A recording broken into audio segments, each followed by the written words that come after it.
Well, YouTube certainly has no shortage of videos on Amtrak's Acela, but here's another one anyway. I think you'll like it. Good morning, everybody. Welcome to a brand new Trains Are Awesome video. I'm Tom. It is barely 4:30 in the morning. We're here at Washington Union Station because we have tickets for the 5 a.m. Acela. Now, I've been on the Acela twice before, once in business class, once in first class, but both of those times have been from Washington, D.C. to Baltimore Airport. It's great for a first introduction to Acela, but today I want to find out what it's like to ride Acela for a longer distance. So we're riding from Washington, D.C. to Providence, Rhode Island. And today we're traveling with the always lovely Lindsay. The Acela is the fastest train in all of the Americas, and while I've been on it twice now, as I mentioned, both of those were short trips, and the only way to get a true sense of what riding America's high-speed train is like is to ride it for a longer distance. I'm excited, even if I'm a little sleepy. All trains board from the boarding gates, an area significantly less nice than the main hall. We don't officially have a boarding gate on the screens yet, but the Amtrak guy is telling us it's KE, so people are lining up. Not super necessary since we all have assigned seats, but whatever. Our train is the first Acela of the day, number 2150, with final destination Boston South Station. It completes this journey in 6 hours and 40 minutes. Our ride to Providence, Rhode Island will be just under 6 hours. Waiting at the platform is our Acela train. These trains, capable of 150 miles per hour, that's 240 kilometers per hour, entered service in the year 2000. Similar to a French TGV train, they have a power car on both ends. These are built by Alstom. In between the power cars are 6 unpowered passenger cars, built by Bombardier. Here's Acela 2150. This train will be taking us to Providence. So you may have heard that a few years ago, Bombardier was taken over by Alstom. But back then, it was a completely separate company. First, let's check out the interior of this train. Acela has 2 levels of comfort on board, business class and first class. We had a seat in business class. The feature that stands out the most are these airplane-style luggage bins above the seats. They're very spacious, but it is still a funny sight to see on a train. Business class is laid out in a 2x2 configuration. An advantage with Amtrak is that there's no middle seat. The seats are large and very well padded. 2150 with today's date. You have a card number and a seat number on there. You need to be in the correct card seat number. There's a little footrest, no seat back pocket, but there is a table which pulls out, kind of clunkily.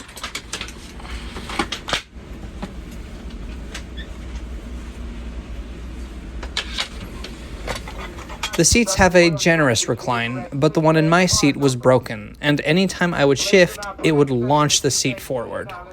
At precisely 5 a.m., we begin our journey. Our train, shrouded in darkness, rumbles through the Noma neighborhood of Washington, D.C., most of its residents still fast asleep. We tried to close our eyes for a little bit too, but soon we approached our first stop, Baltimore Washington International Airport. At this point, this early on in the journey, we've already traveled the entire distance that I've previously ever traveled on Acela.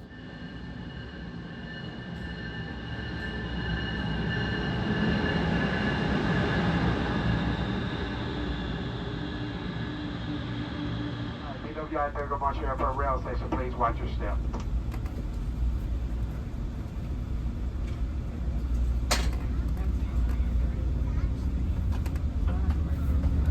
The stop after Baltimore Airport is Baltimore Penn Station. Between these two is a section where we don't travel very fast, mostly because we have to travel through the very old B&P tunnels underneath the city.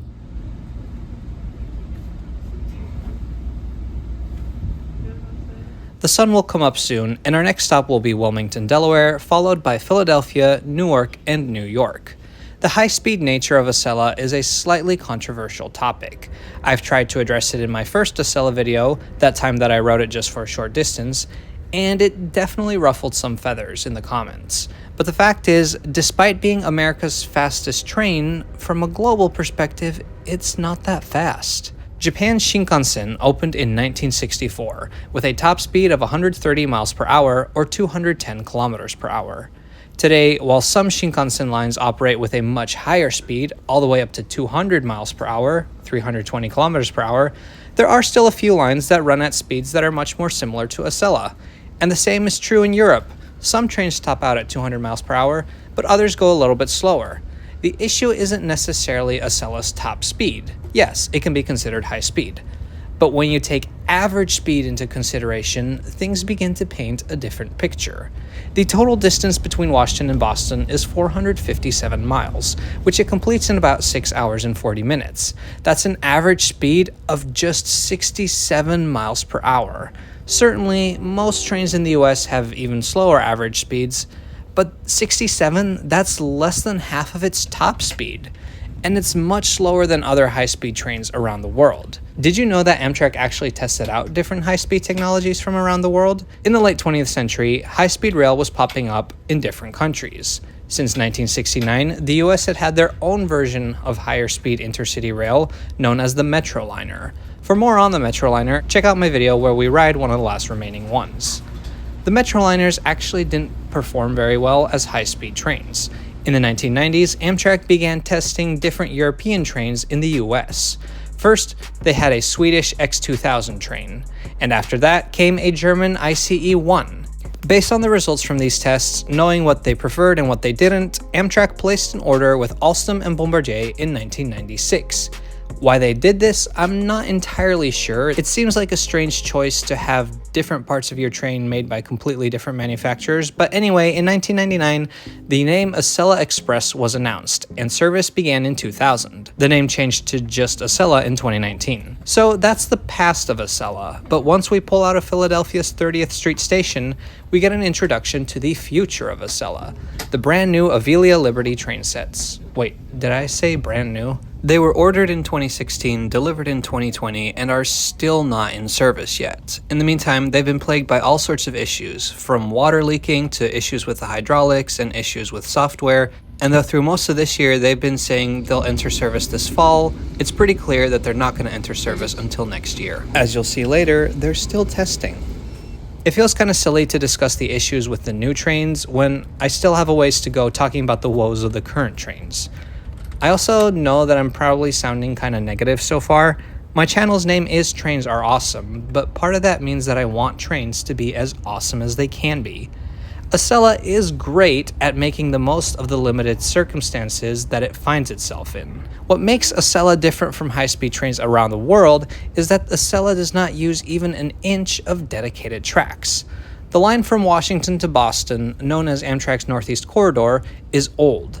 The tracks were built by different companies and date back to the 19th century, the electrification to the early 20th century in some parts. There are curves and old tunnels and bridges and all sorts of factors slowing down trains. It's also shared with slightly slower Amtrak trains and much slower commuter trains up and down the corridor. So here's where we should commend Amtrak. Where Acela can go fast, it does. The trains have tilting technology, which allows the trains to take curves faster while maintaining passenger comfort. And some sections, such as the line here in New Jersey, have been modified so that it can go 150 miles per hour. I was very excited for this part. It's been a while since I've traveled on a train this fast, and obviously it's my first time doing so in the United States.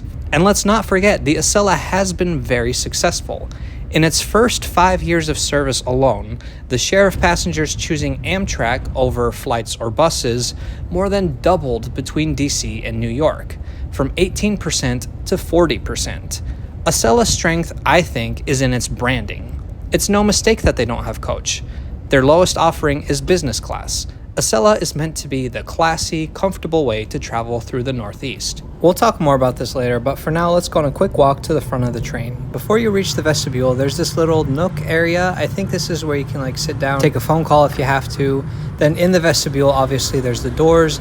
There's these destination screens that I think look really, really outdated. And then you can take a peek into the power car, which is really cool. If you've got luggage that doesn't fit in the overhead bins, there's a few extra racks by the vestibule. Now let's check out the toilet, which is also up here. We'll open the door and we see that it's nice and spacious and pretty clean. Let's lock the door really quick.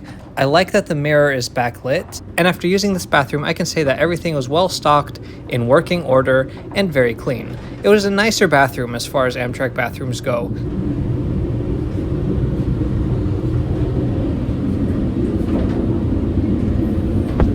And the flush button was enormous. I guess they'll do anything to not have people accidentally leave gifts in the bathrooms of their flagship train. And then it's time to walk back to our seat. I don't know if it's the condition of the tracks or the active tilt in the train, but it's definitely a little bit wobbly. And once we see these blue and silver PATH trains out the window, we know that we've arrived in Newark, New Jersey, a station that recently became famous for the chaos caused by a runaway bull that had gotten himself onto the tracks.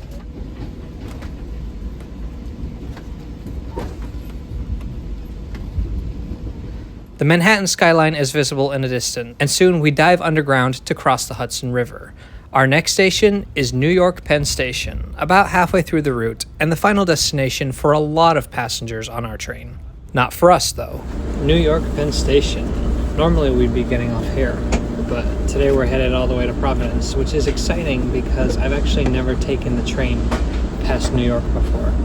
But how's your ride been so far? Chilly, but your Amtrak trains are always cold.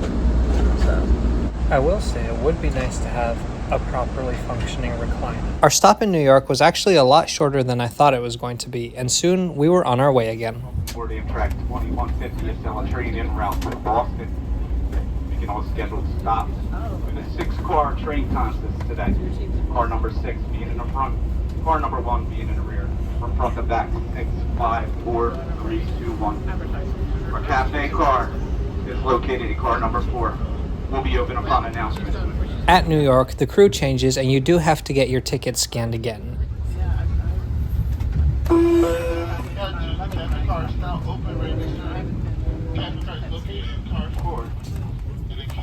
Anyway, we've run through the East River tunnels, some of the busiest tunnels in the United States, and emerged in Queens, New York, passing Sunnyside Yard and traveling through Herald Interlocking. This is where we separate from the Long Island Railroad and head north towards the Hell's Gate Bridge. This bridge takes us from Queens over Randall's Island into the Bronx, and it offers us beautiful views of the Manhattan skyline. Like I said earlier, this was my first time riding a train on this section, and I really enjoyed the views.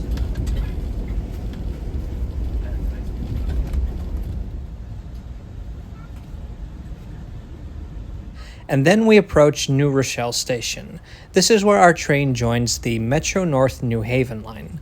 See, the Northeast Corridor from Washington, D.C. to New York City was once part of the Pennsylvania Railroad network. But this section, running through Connecticut, Rhode Island, and Massachusetts, was part of the New York, New Haven, and Hartford Railroad, often just known as the New Haven.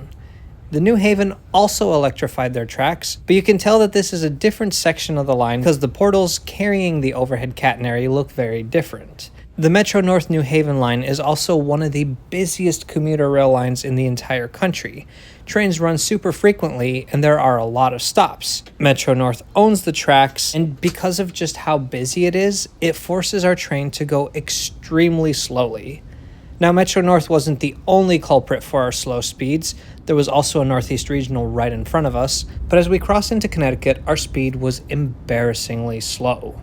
It's sections like this that contribute to the overall low average speed of the Acela. In terms of stations, though, this Acela is pretty fast. Between New York and Providence, our only intermediate stop was Stamford, Connecticut. We even skipped New Haven.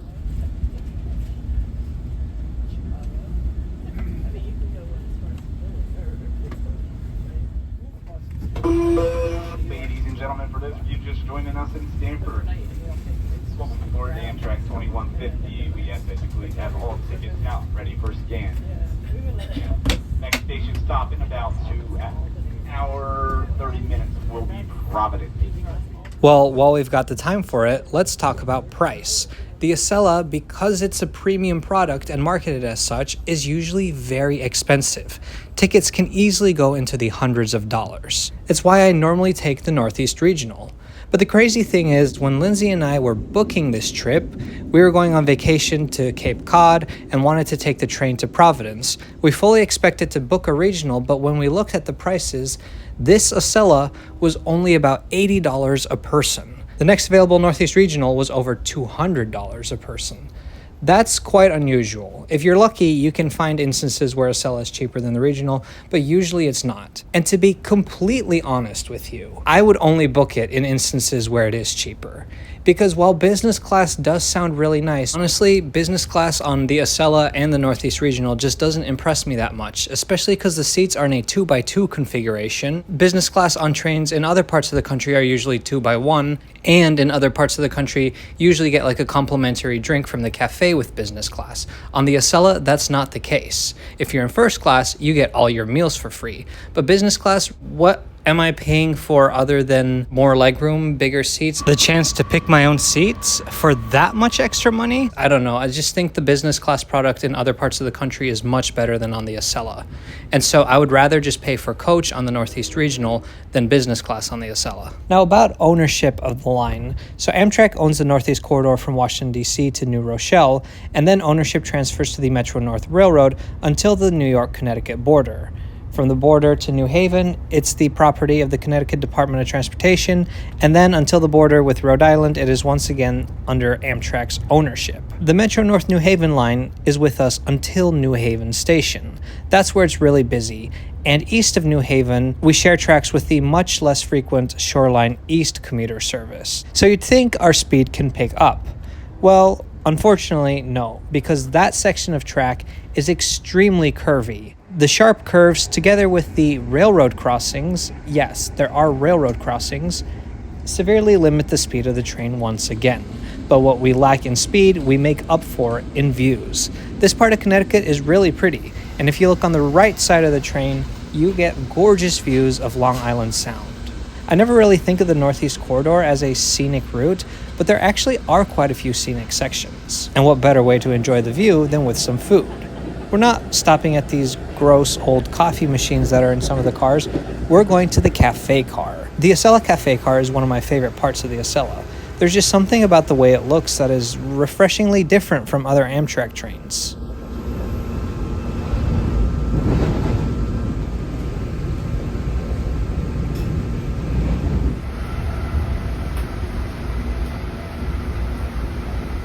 For this trip, I ordered a breakfast sandwich, a juice for myself, and a coffee for Lindsay. Stay tuned, because in just a little bit, we're going to pass an Avelia Liberty making a test run. Now, with no start date for these new trains in sight, some people are getting nervous. I've read discussions online between Amtrak staff members who are expressing concern about whether or not these old Acela trains will even make it until the new ones enter service. From what I've heard, they're in pretty rough shape. Now, this is all hearsay, so take it with a grain of salt. But nevertheless, I can imagine Amtrak will be excited to not run these trains. Some older Amtrak cars like the Amfleet or the Superliners have been around since the 70s and 80s and are still kicking. But these Acelas just weren't built to last, and that's really unfortunate. Now, I've seen a ton of rumors flying around about what's going to happen with the old Acelas once the new ones enter service. Like, they're going to run here, they're going to use them for that. But honestly, I think Amtrak is just going to get rid of them. See, Amtrak doesn't own the Acelas themselves like they do with most of their other stock. They actually lease them. And given the fact that they're kind of falling apart, I can imagine Amtrak just wants to send them back to the leasing company and not have anything to do with them. Hopefully, one of them will end up in a museum. I can't imagine it wouldn't. Anyway, now that we've crossed into Rhode Island, we are on tracks owned by the MBTA. Once again, this train is able to travel at its top speed, meaning that before we know it, we arrive at Providence, Rhode Island. Time to grab our bags.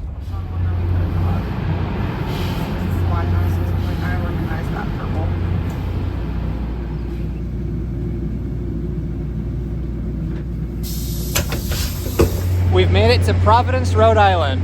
Pretty much 6 hours later. How was your trip? It was awesome. Super comfortable, not super loud. Went really fast and had beautiful views.